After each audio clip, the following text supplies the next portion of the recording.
첫 번째 목구멍이라고 하는 이 표현이 굉장히 거슬리는 표현입니다. 목구멍이 열린 무덤이다. 이 목구멍부터 시작해가지고 그 다음에 쭉 이어서 이제 이 혀와 관련된 혀 그리고 입술 그 입 이렇게 네 번 치우쳐서 무익하게 되고 선을 행하는 자가 없다라고 하는 강력한 증거라는 거죠. 이게 이 목구멍이라고 하는 이 표현이 왜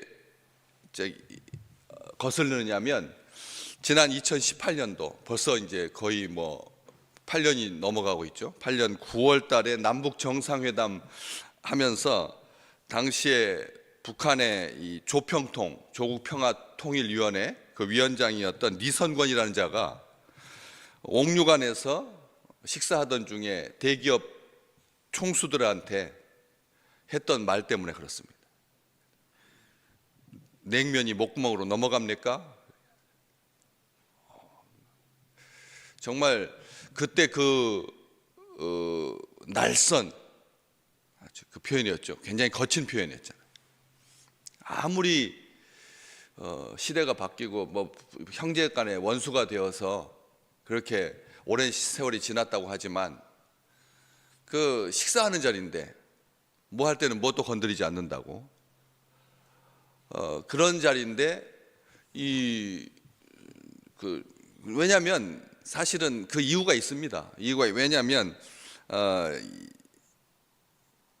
남북 투자가 굉장히 지지부진한 데 대해서 불만을 품고 있었기 때문에 남쪽에서 대기업들이 북한에 좀 이렇게 투자를 좀 많이 해줘가지고 그 민생들의 이 원한을 좀 이렇게 가라앉혀 주고 이러기를 기대했었던 거죠. 그런데 그게 마음대로 안 되니까 기선 제압 차원에서 아주 당혹스러운 그런 일들이 있었습니다. 목구멍으로 냉면이 넘어가느냐. 그 목구멍 하면은 이제 그때부터 아마 저는 그 전까지도 목구멍에 대해서 말이 있었죠. 목구멍이라고 하는 말은 있었습니다. 그런데 그 이후로는 그게 사람이 목구멍에서 저런 소리가 나올 수가 있구나라고 하는 것을 알게 되면서 북한의 잃어버린 형제들이 오랜 시간 동안 예수 안 믿고 공산주의에 저렇게 한 일당 독재에 한 가문에 의해서 3대를 지나가면서 4대째를 이제 보면서 저렇게 될 수가 있구나라고 하는 것을 그때 아주 안타깝게 여겼던 그런 시간들이 있었습니다. 인간의 죄악된 언어 생활을 잘 보여주는 거죠. 여기 보시면 목구멍은 열린 무덤 같고 이렇게 하지 아니하고 목구멍은 열린 무덤이요라고 하고 있습니다. 우리 이게 그렇게 절제된 용어를 사용하는데 목구멍이 열린 무덤이다라고 그렇게 말하고 있습니다. 같다라고도 하지 않는다는 거죠.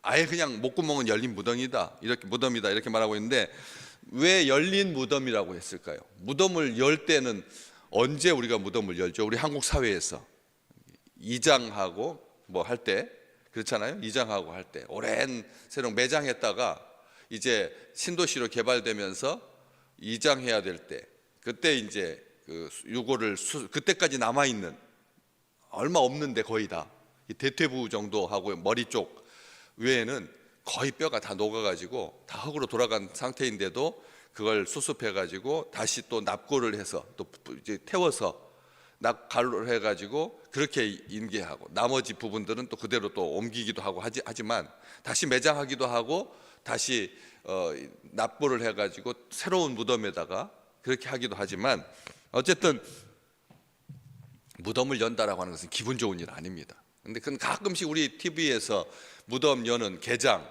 무덤 여는 그런 장면들을 이렇게 해줄 때 보면 어때요?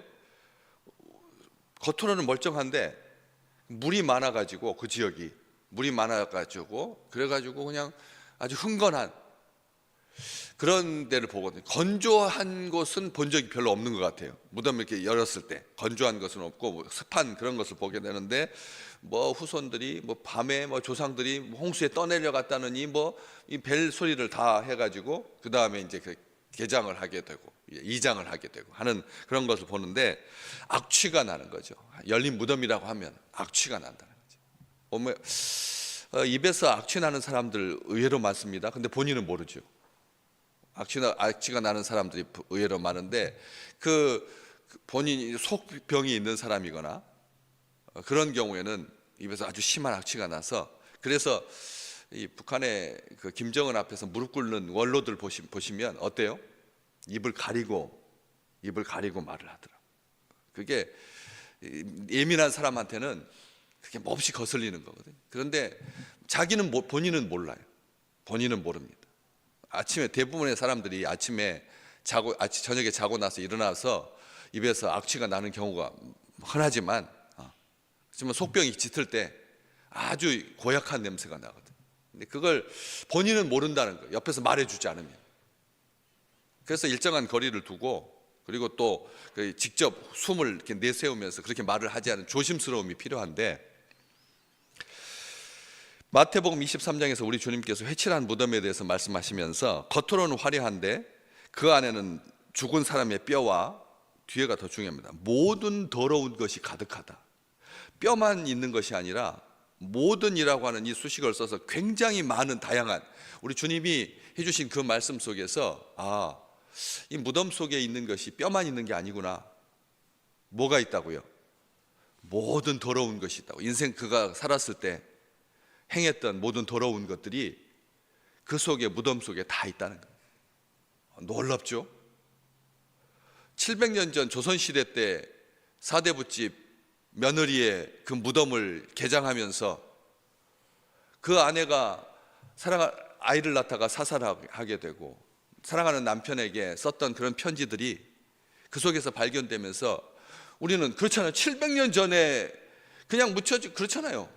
인생 길게 살지도 못하고 27살에 아이를 낳다가 세상을 떠나는 그런 그 며느리가 사랑하는 남편을 자주 못 봐서, 그래서 한글 손편지로 쓴 편지들을 발견할 때 여러분 어떤 느낌이 드시던가요? 애잔하지 않습니까? 그런 것처럼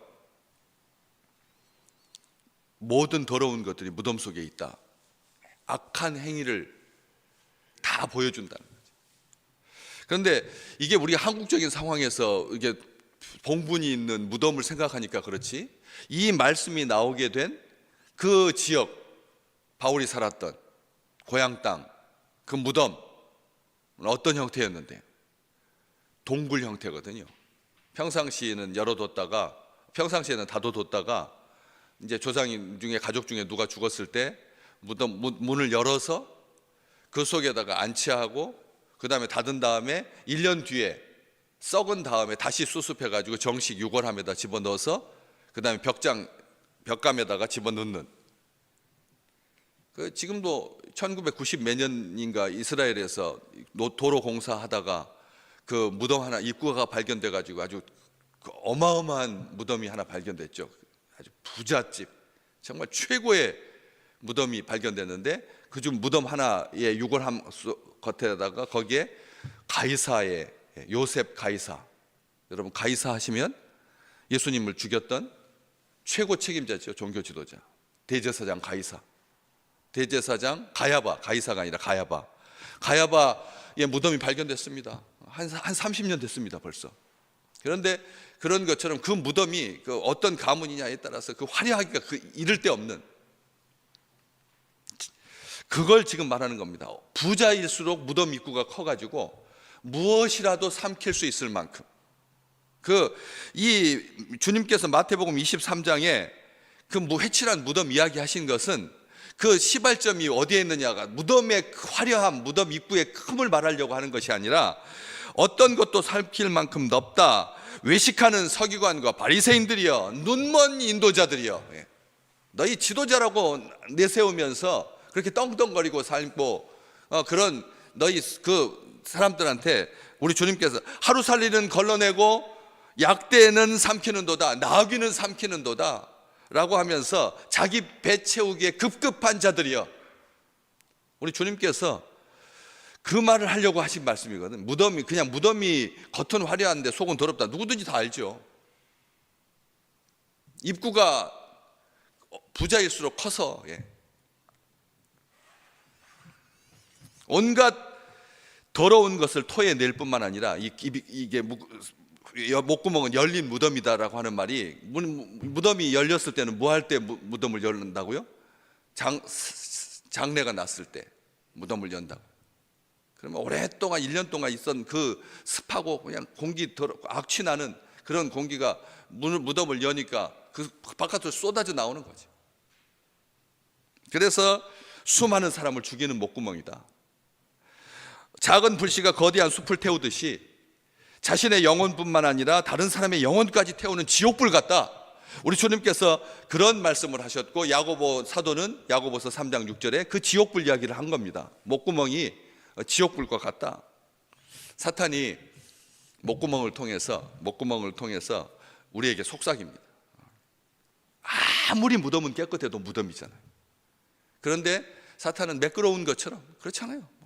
관도 대리석으로 되어 있고, 근데 입구도 큰 돌로 했고, 부요하고 화려하고 저명하고 유명하고, 사탄이 칭찬과 격려로 세상의 아름다움을 보여주며, 그러니까 다시 말하면 이 세상의 아름다움은 예수님도 꼼박 속을 만큼 어마어마한 거죠. 권세도 크고, 예수님이 사탄에게 이끌려서, 마귀에게 이끌려서, 그래서 온 세상 만국을 바라보면서 정말 기가 막히지 않겠습니까? 인류 문명의 그런 아름다운 것들이 쭉쭉쭉쭉 위로 올라가고 있는, 확대되고 있는 그 거대한 놀라운 그런 것을 보여주며 모든 것이 잘 되고 있다. 예수 그리스도의 복음, 이것은 지금 집중하지 않아도 된다. 우리 인생 100세 시대인데 한 90세까지 네 마음대로 살다가 이제 죽기 전에 한 10년 정도 그렇게 집중하면 되지. 할 일 없을 때, 세상에서 할 일 없을 때, 다리에 힘이 풀렸을 때, 그때부터 열심히 하면 되지. 뭐가 그 세대를 그렇게 하면서 어린애들 손잡고 나와가지고 예배를 드리느냐. 귀신이, 마귀가 끊임없이 그런 소리를 집어넣는다는 거죠. 독사의 그 죽음과 같은, 그 뒤에 나오잖아요. 14절 말씀에 그 입에는 저주와 악독이 가득하고, 저주와 악독이, 그 13절 입술에는 독사의 독이 있고, 그래서 살지 못하게 하려고. 목구멍이 열린 무덤이다, 무덤 같다가 아니라 열린 무덤이다 라고 단정 지을 수밖에 없다는 거죠.